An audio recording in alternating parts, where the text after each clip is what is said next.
1926.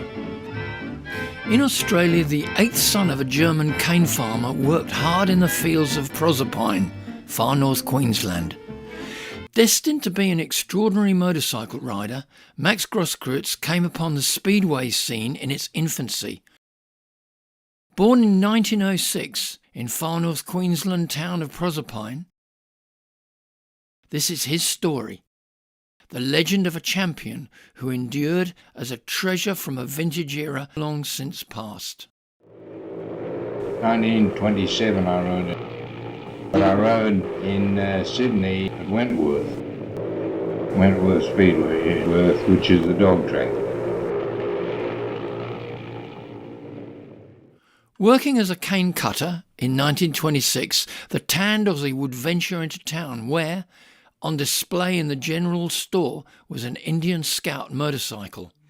It was the most magnificent piece of gleaming steel and scarlet enamel he'd ever seen. Soon it was his, and he entered and won £10 in his first event, a time trial on a makeshift grass track, Bowen Showground. Those were the early days of dirt track racing, embryonic times of a sport destined to take the world by storm. Newspapers featured the exploits of pioneer heroes, men like Vic Huxley, Frank Arthur, Billy Lamont, Charlie Spinks, and Lionel Van Prague. Next year, 1927, Max returned to Bowen, where he rode his first real dirt track machine, a Harley-Davidson pea shooter. First riding out a shooter. A shooter? Harley-Davidson pea shooter.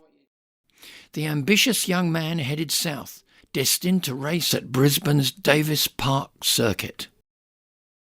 And took Brisbane by storm. Oh, yeah.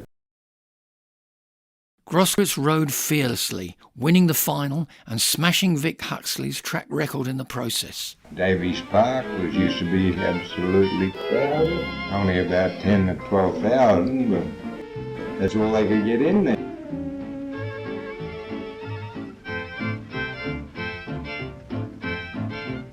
Australian Championship, with the top four being Taylor, Pearce, Spinks and Grosskreutz. To the first corner they raced four abreast. Max held the line to dominate the race and win in the fastest time of the night. Yeah, but to come out of the scrub in Proserpine and win the Australian title like in Brisbane, I was famous. Yeah. Oh yeah, because I'd come down from Townsville and took Brisbane by storm. Was a good track to ride. At 22, Max was keen to further his career, setting sail for England when Frank Arthur invited him to join a talented troupe including Vic Huxley, Billy Lamont, Dickie Case and Ron Johnson. And I went to England in 29. I was quite happy to go to England. Frank Arthur took me, yeah. He had me on a 50-50 basis. And Like he supplied machines and everything, and I got 50%. Oh, there was Huxley was there, Ron Johnson, I think Dickie Case, Toowoomba. He's a Queenslander. In Britain, the sport had captured the public's imagination and tracks were opening all over, from Crystal Palace, Wembley, Coventry, Exeter, Glasgow and Southampton. The Australians set the tracks alight in what was Britain's second season of dirt track racing. It was 1929 and the maestros Huxley, Arthur and Lamont continued to dominate the sport in the UK. Incredibly, many Aussies and some British were stopped from joining teams in the new Northern and Southern leagues. The best were to race in a star class, or you might say, a Super League.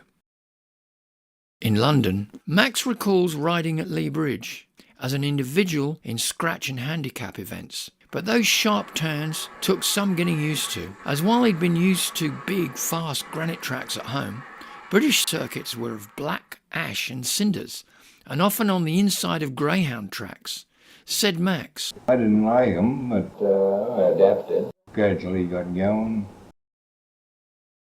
Max becomes an ace. It was at Belleview, Manchester, where Max found his niche. He signed to ride for the Northern Club, and under the astute eye of promoter E.O. Spence, it proved to be a decisive move as Bellevue finished the year as Northern League champions. So began a remarkable era when Max became heat leader and hero to thousands. A master of Bellevue, he rated the 418-yard track his favourite. It was big and racy, not unlike those back home. Regular crowds of 25 to 30,000 came to see Speedway at Hyde Road, one of the finest venues in the country. Little wonder, though, with a squad that included English Test stars Frank Very, Eric Langton, Frank Charles, Bill Kitchen and Bob Harrison. The team went from strength to strength. Bellevue carried on, winning the league in 1933, 34, 35 and 36.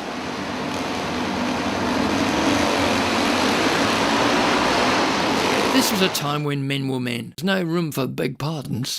On heavy tracks, sharp black cinders could pierce a rider's face. Donning primitive pudding basin helmets, heavy black armour and a steel boot, for support, riders would tuck their right knee under a hook which was bolted to the frame. The leg trailers hurled their bulky, rather cumbersome machines around deep tracks at incredible speeds. Usually there was traction aplenty, ideal for the full-throttle daredevil antics of the day. It was spectacular stuff and the crowds loved it. Speedway was tremendously popular in the 30s. West Ham had a big following. Oh, they used to have around 50 to 60,000. Ordinary match, I think they got in for sixpence or something. Johnny Hoskin changed West Ham. He had it more or less, it was white sand. Very sandy, different to ride. At 440 yards, West Ham was the biggest, fastest track in England. And in 1933, a test match drew 82,000 people. But it was a hazardous trade. Max rode with an injured neck, broken jaw, cracked ribs, even a chipped skull. Twice, Max read of his own death in newspapers. In London, I was reported killed in South America when I was in South America, and then I was reported killed in Manchester, in Australia in 1928, 29. The Australian papers in Brisbane, somebody reported me killed, and I had to get on the wire and tell them I was still around. Still, the sport had its rewards. During the Great Depression, better speedway riders could earn £100 a week. That's $8,000 a week in today's money. Good money in those days.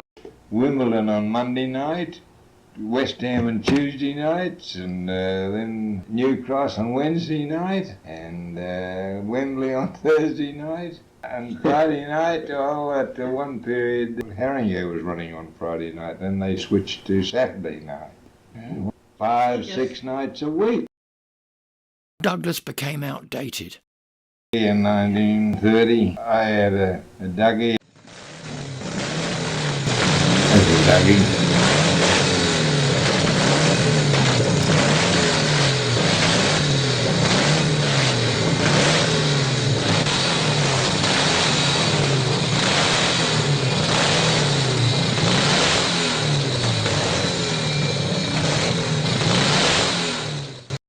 When the racing was done, the handsome bachelor would often visit the local Devonshire hotel.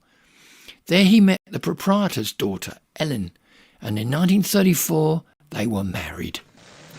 Riding up to 6 nights a week, races were won in the workshop. I used to put them down nearly every night. They'd check them.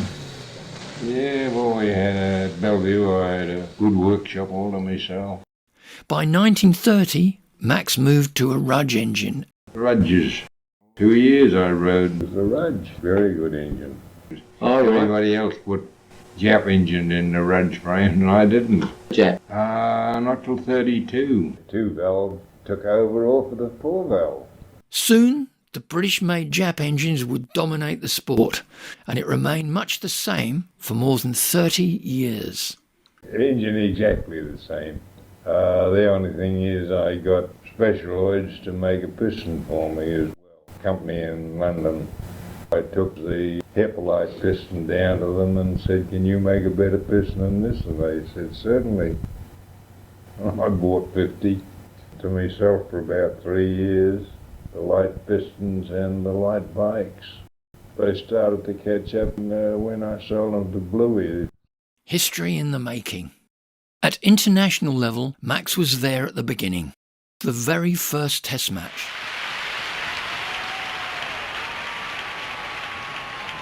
At Wimbledon, London in 1930. On a night of great anticipation, the Australians came, set to race against England in Speedway's baptism of fire. We were at Wimbledon, full house. Can't remember going there. There was a big crowd.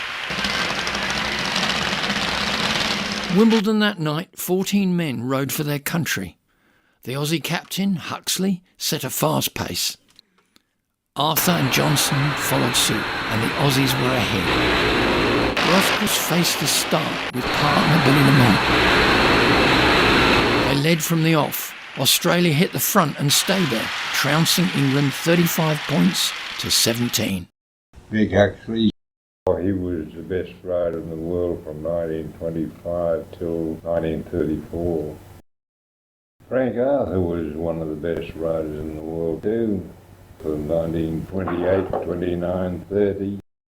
He set himself a task to design and build a racing machine of his own design, piece by piece. A revolutionary project.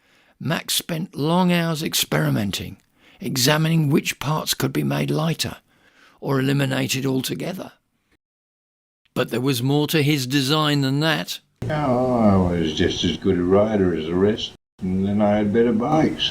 They didn't work it out. Like, my engine was put back in the centre, or actually later it was an inch behind centre, and it was still only a 52-inch frame. Well, they were all forward, you see, because they had the old Rudge plates, and then they'd put plates onto that. Braggy was the only one to change, and he had a shooter frame, and he was faster than they were, but that was their problem. Is like Bluey was easy to beat when he was on a Rudge. See, the Rudge frame was very heavy tubing. They had Rudge frames, or some of them had Wallace. Yeah, I made my own. 1934, I made my own bike frame. Bluey bought my bike off me. See, I got smashed up. Fortnight before the first world title, Braggy won.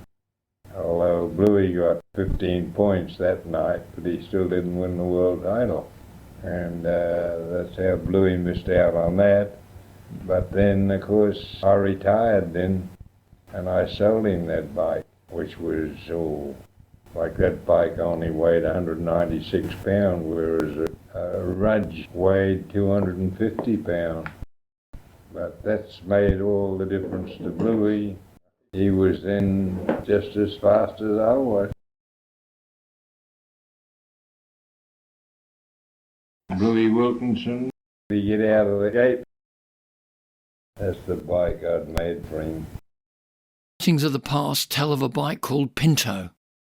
There was no such bike, according to Max. I don't know who made that up. It's not true. Is that right? Max recalled his heyday. I'd be out of the gate and gone. They didn't work it out to beat them out of the gate. It was much lighter.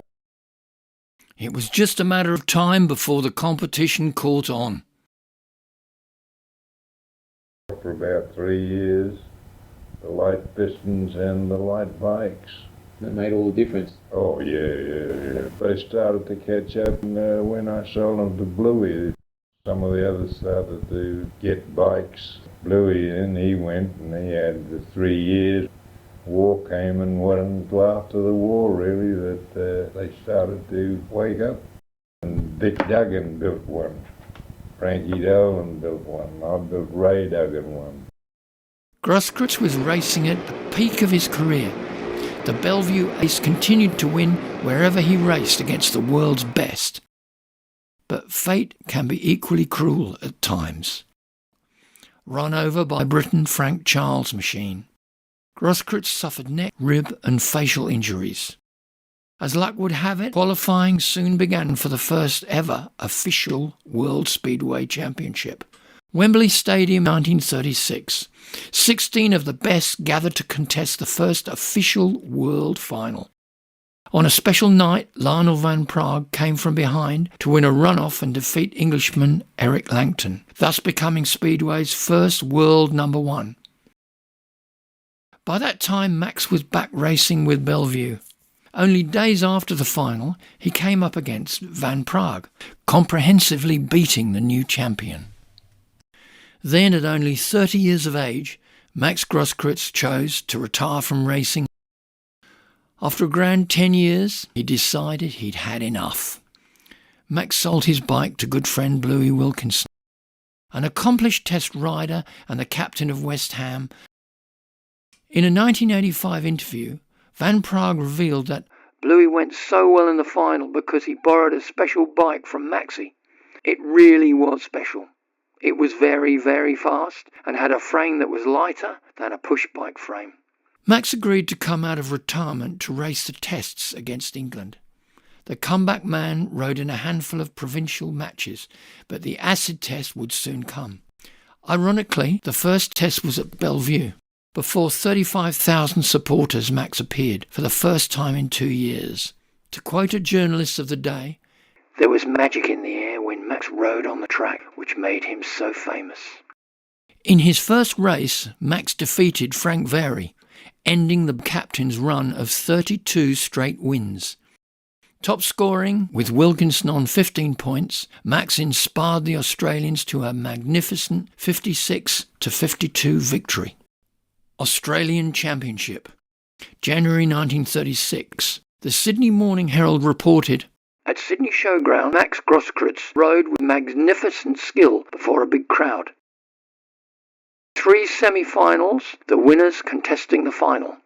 Surprisingly, defending champion Bluey Wilkinson failed to transfer, placed second in his semi-final to Vic Huxley. 3 riders lined up for the final: Grosskreutz, Huxley and the American Jack Milne.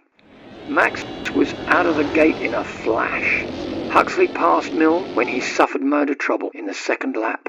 At season end, it was time for the riders to sail back to England. Back to work," said Max. Be out here for 3 months, and then we'd have another 5 weeks back on a boat, and then it'd just get back to England for Easter. We all got out of it, the contract, because when afterwards, then they built them all in different places after the war. Jack Parker went to Bellevue, and I was put at Oddsall. I didn't want to go to Oddsall, I wanted to get back, tried to get into New Cross, but I couldn't. Back in the saddle. When hostilities ceased, Speedway resumed in Australia once more. This time at the Sydney Sports Ground. Max returned to racing in 1946.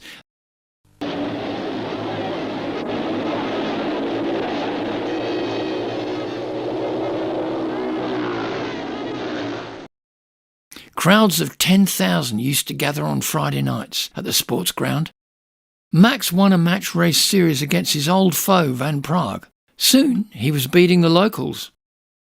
And after a 10-year gap, he regained his New South Wales title, narrowly defeating a sprightly Vic Duggan. After the 1946-47 season, Max sold his bike to Jack Chapman, which in turn would end in the hands of a promising young South Australian, Jack Young. He had my good bike. That's where he started. That's why he was so good. Jack Chapman bought the bikes. Who looked after Young. It was lighter and with the engine and was behind centre. It'd be still as good as the bikes. I don't know, I suppose it'd be. He was quite happy to continue with his own style, one which had been successful and thrilled so many before the war.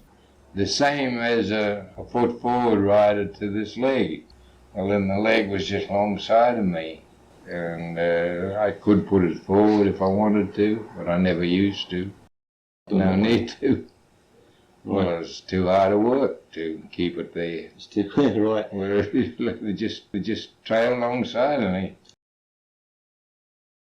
He decided on a return to England and the First Division. He was to ride a bike specially prepared. Eric Langton built a bike there, and I had it. It was a good bike too. He met and defeated the league's best riders, including Jack Parker and Vic Duggan. Maxie topped the scorers for Odsal. At one stage he broke 3 track records in a week, twice at Odsal and again at Sheffield. Max continued to do well and gained admiration from press. Against the champions, Wembley, he came out and threw everything to peg back stars like Split Waterman and Tommy Price. Twice Grosskreutz had to work and ride at breakneck speed to come from 4th place to win. How he did it borders on the miraculous. For sheer tenacity, I've never seen anything like it. 1947 surely belonged to Vic Duggan, the dashing Aussie who dominated the golden post-war era. Still, when the test against England returned, the selectors plumped for the veteran Grosskreutz to be Australia's captain. Some observers thought Max to be past it, not up to the task. They needn't have worried. He showed that he still possessed the skill to perform at the highest level and, with a captain's knock, performed admirably. Max scored double figures in each of the 3 tests, at home at Bradford, West Ham and Wembley. The late 40s were another happy time for Speedway. The 3 tests drew crowds of at least 45,000. Max recalled the best atmosphere was certainly at Wembley. In 1932, for example, a massive crowd of 84,000 turned up to see him lead the Australians. Ice Cool Maxie never paid much attention to the terraces. We were used to it because we had them all the time. Oh, we were a big crowd.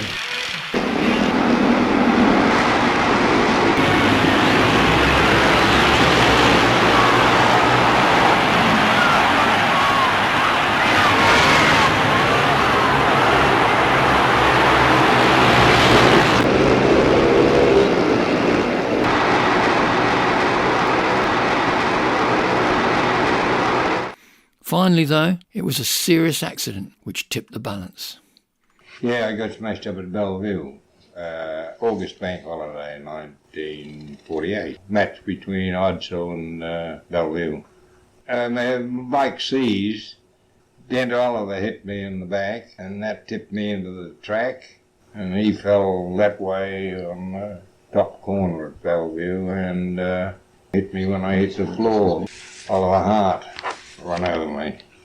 Yeah. When I hit the floor, he hit me, and that was it.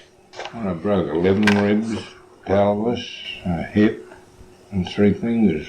But that was the last time I rode.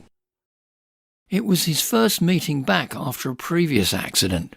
Typically, Maxie was in good spirits as he lay in the first aid room, asking if he could have his old room back. He was tremendously popular with the fans, as he was at home. In a career spanning 22 years, he rated his 2 Australian titles as his proudest achievements.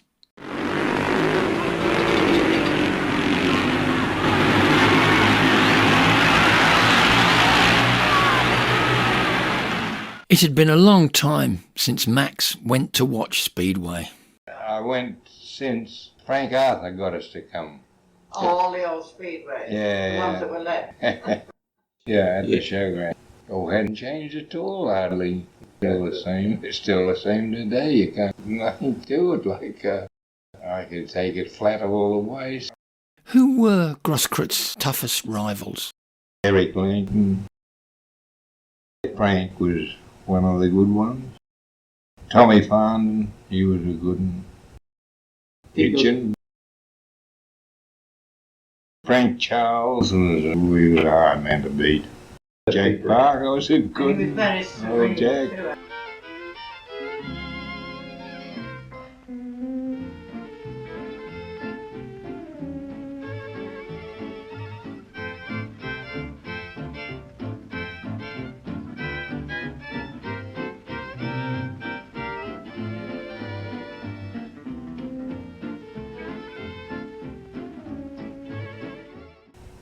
Oh, coochies, all of that's been called coochies.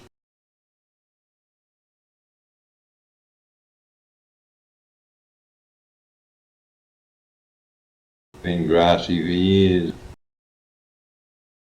In leathers or handsome in a suit and tie, Max appeared quite a debonair chap.